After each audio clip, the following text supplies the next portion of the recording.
नमस्कार दोस्तों, जैसा कि आप लोगों का एग्ज़ाम है 15th ऑफ मार्च को हिंदी का, ठीक है, क्लास 12th वालों का। तो इसमें हम सबसे पहले स्टडी करेंगे बीतान, जो आपकी बुक है जिसमें फर्स्ट चैप्टर है सिल्वर वेडिंग, ठीक है। तो सिल्वर वेडिंग की हम समरी स्टडी कर लेते हैं। तो चलिए स्टार्ट करते हैं। फटाफट से चैनल को सब्सक्राइब कर लीजिए अगर नहीं किए हैं तो। देखिए, सिल्वर वेडिंग चैप्टर जिसे लिखा है मनोहर श्याम जोशी जी ने, ठीक है। प्रस्तुत पाठ में लेखक मनोहर श्याम जोशी ने एक परंपरा को मानने वाले व्यक्ति की शादी की 25वीं सालगिरह को विषय बनाकर लिखा है। लेखक ने आधुनिक समाज के अनुसार न बदल पाने वाले व्यक्ति की विडंबना को बड़ी सहजता से व्यक्त किया है। यशोधर, जो एक रीति रिवाज मानने वाला व्यक्ति है, समाज के अनुसार चलने में असहज अनुभव करता है, परंतु इन परंपराओं की वजह से अपने परिवार से कट जाता है। इस पाठ में नई जनरेशन में समाप्ति की कगार पर खड़ी पारिवारिक अनुभूति, सहानुभूति, मानवीय मूल्य तथा जनरेशन गैप को उभारा गया है।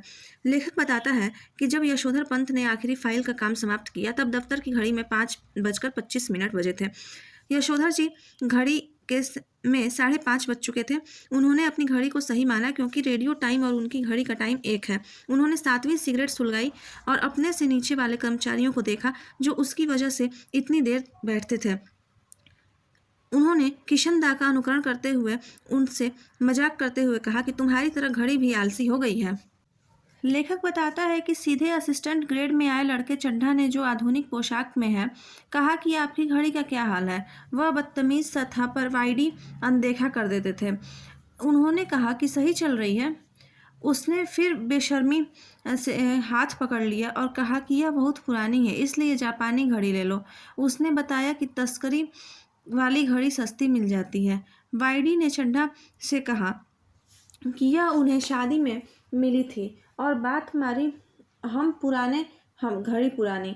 उन्हें किशोरावस्था की बातें याद आने लगी, जब ऐसे बात मारकर वे हाथ बढ़ाकर आपस में खिलखिलाकर हाथ पर हाथ मार देते थे। यह परंपरा अल्मोड़ा के स्कूल में ही नहीं, किशनदा के क्वार्टर में भी थी। किशनदा कुंवारे थे, जिसके क्वार्टर में कई लड़के ठिकाना न मिलने तक रहा करते थे।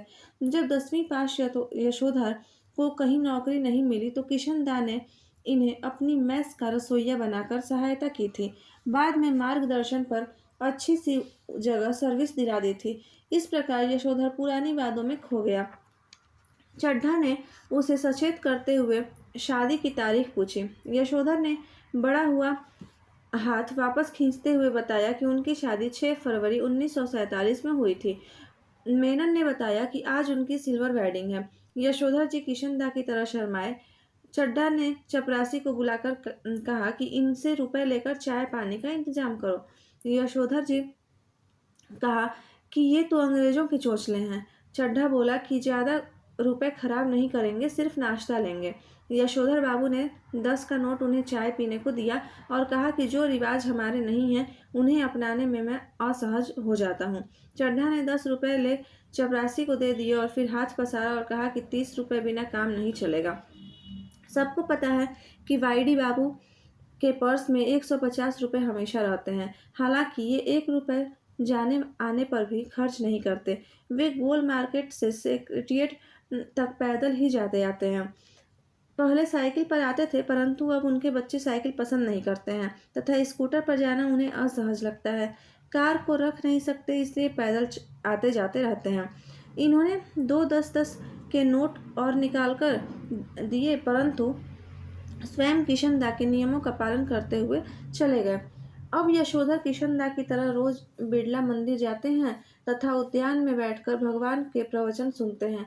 बच्चों को यह बुढ़े जैसी बातें पसंद नहीं हैं, परंतु उन्हें इस बात की कोई परवाह नहीं है। यहाँ से जाते वक्त वे प्रियजनों से मिल जा लेते हैं तथा सब्जी खरीद लेते हैं। इस प्रकार से वे 8 बजे से पहले घर कभी नहीं पहुंचते।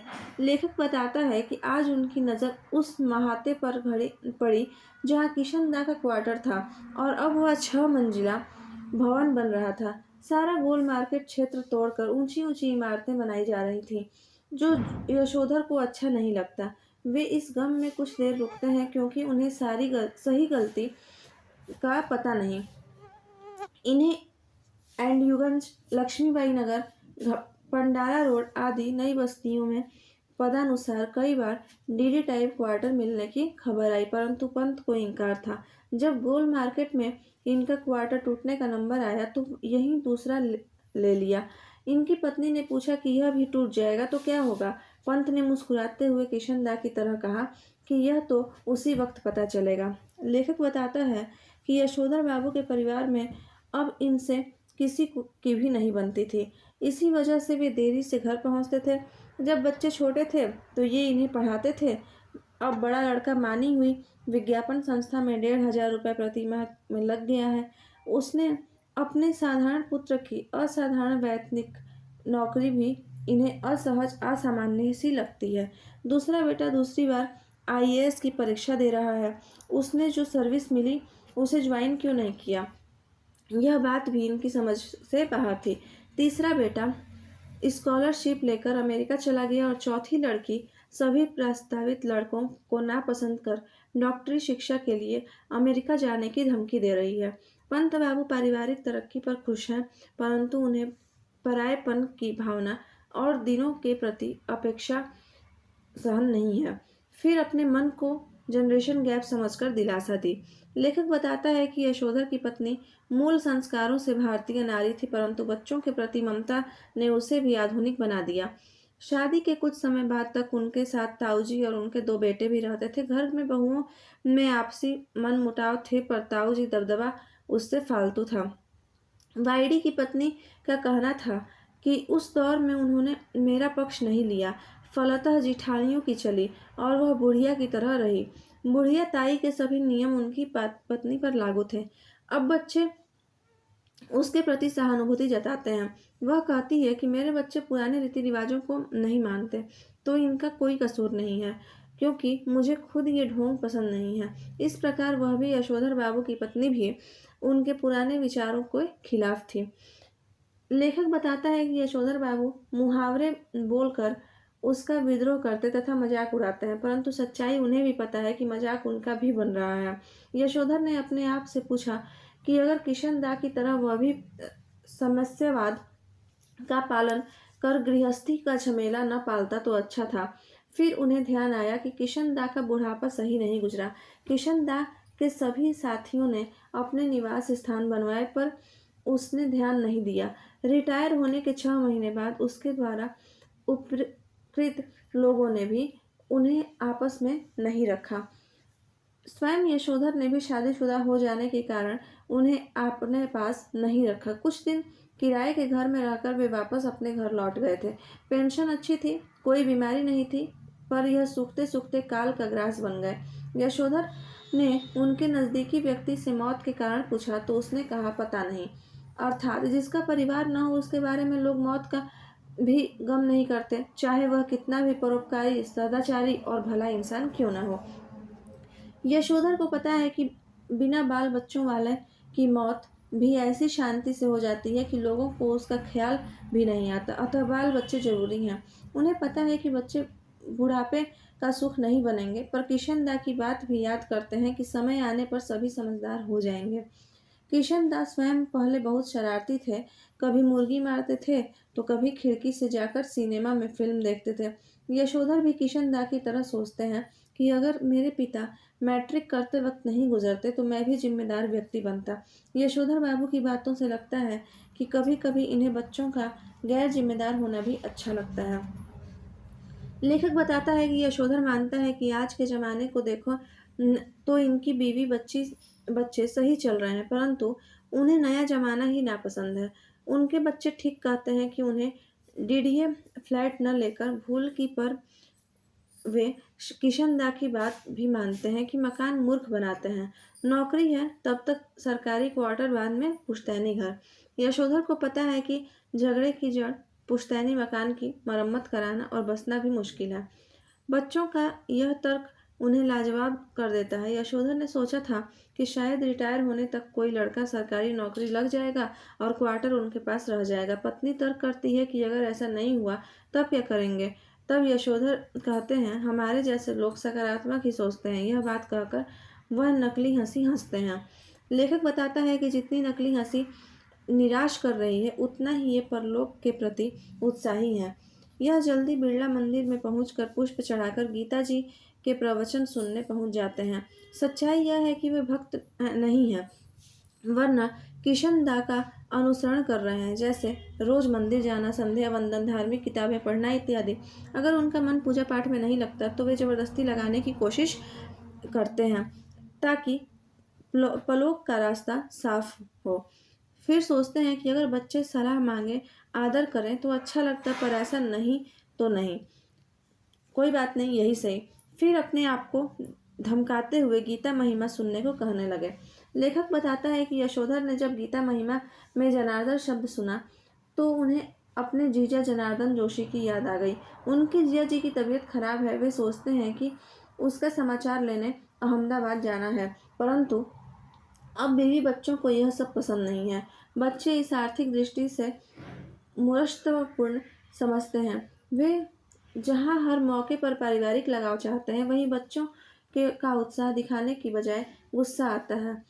एक दिन वो तो बड़े लड़के ने उन्हें अपनी बुआ के लिए पैसे तक देने को मना कर दिया। यशोधर बाबू ने निराश और दुखी होकर कहा कि वह अब भी अपने दम पर रुपया उधार ले सकता है।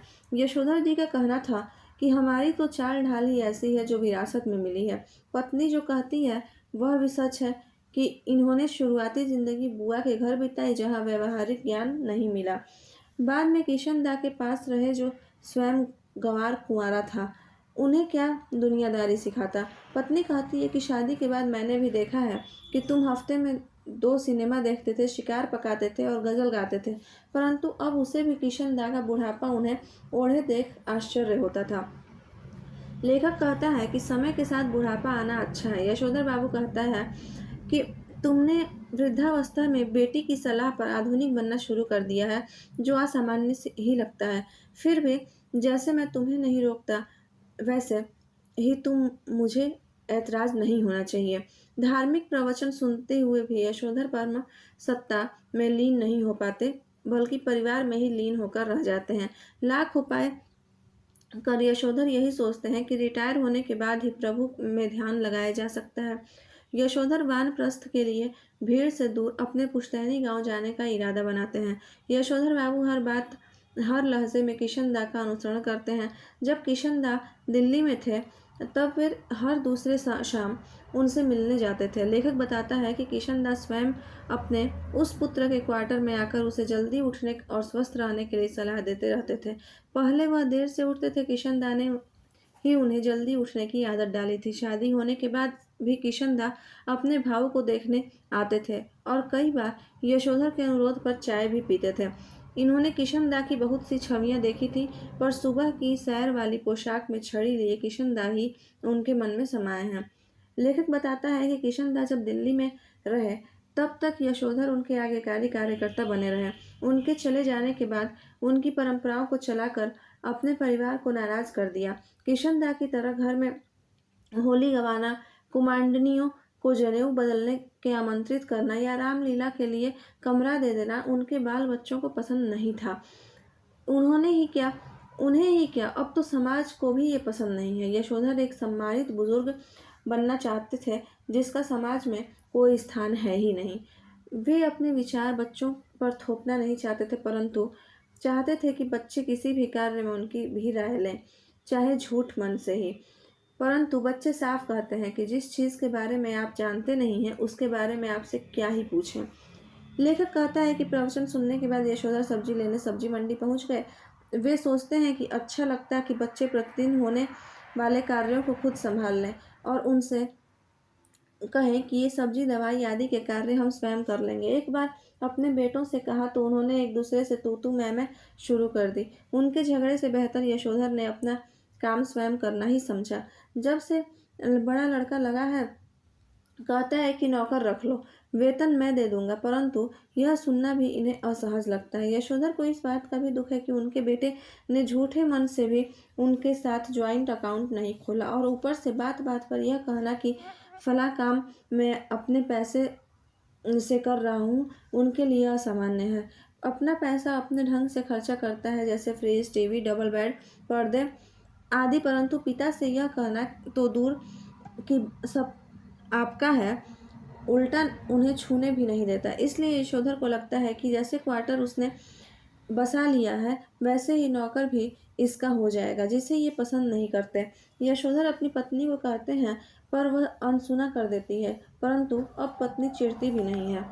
यशोधर बाबू सब्जी का थैला लेकर अपने क्वार्टर के पास पहुंचे, जहां बदरंग तख्ती पर उनका नाम लिखा हुआ था। जहां चहल पहल देख उन्हें धोखा हुआ कि वे वाहन यहाँ कैसे खड़े हैं। यहाँ तो जश्न मनाया जा रहा है, कहीं गलत जगह तो नहीं पहुंच गए। परंतु जल्दी ही वे अपने बेटे भूषण को पहचान गए, जो किसी साहब से हाथ मिलाकर वहां खड़ा था और वह उसके पिता को बधाई देने लगा के लिए कह रहा था। उनके मन में कई सवाल जवाब होने लगे। उन्हें समझ नहीं आ रहा था कि क्या हो रहा है। लेखक बताता है कि जब यशोधर का ध्यान अपनी बेटी और पत्नी की ओर गया, जो मेम साहिबों को विदा कर रही है। बेटी के बगैर बाह का टॉप पहना है, जो यशोधर को अक्सर असामान्य ही लगता है। वे मना करते हैं, तब भी लड़की इसे ही पहनती है और पत्नी भी बेटी की तरफदारी करती है। पत्नी भी इस वक्त कृत्रिम श्रृंगार में इनको असामान्य ही लग रही है। आधुनिक लोगों के डर से वे अंधेरे में छुप जाते हैं। कार वाले लोगों के जाने पर साहस कर घर में घुसते हैं तो देखते हैं कि अंदर भी बहुत से लोग हैं। बड़े लड़के ने उन्हें झिड़काते हुए कहा कि आप आज भी समय पर नहीं पहुंचे। मेरे बॉस आपकी राह देख रहे थे। यशोधर ने शर्माते और हंसते हुए कहा कि हम कब से सिल्वर वेडिंग मनाने लगे। तो उनके दूर के भांजे ने कहा कि जब से लड़का 1500 प्रति माह कमाने लगा है। इस प्रकार कुछ लोग इन्हें प्रगति करते देख ईर्ष्या भी करते हैं। लेखक बताता है कि यशोधर जो चाहते अपने बेटों इसमें कितनी भी शिकायत है, पर खुशी है कि इन्हें ईर्ष्या का पात्र समझते हैं। उन्हें अपने बेटे की असामान्य नौकरी का पता है कि 1500 वेतन plus convenience and other works पाना मामूली बात नहीं है। यशोधर ने गैस के चूल्हे और फ्रिज की चाहे किसी भी में संदर्भ आलोचना की, पर इस असामान्य चीज़ें होने से असाधारण लोगों में वे अपने आप को धन्य समझते थे। इस प्रकार स्पष्ट है कि वह अंदर से वह भी नया दौर पसंद तो करते हैं, परंतु उन्हें पुरानी परंपराएं नहीं छूट रही हैं।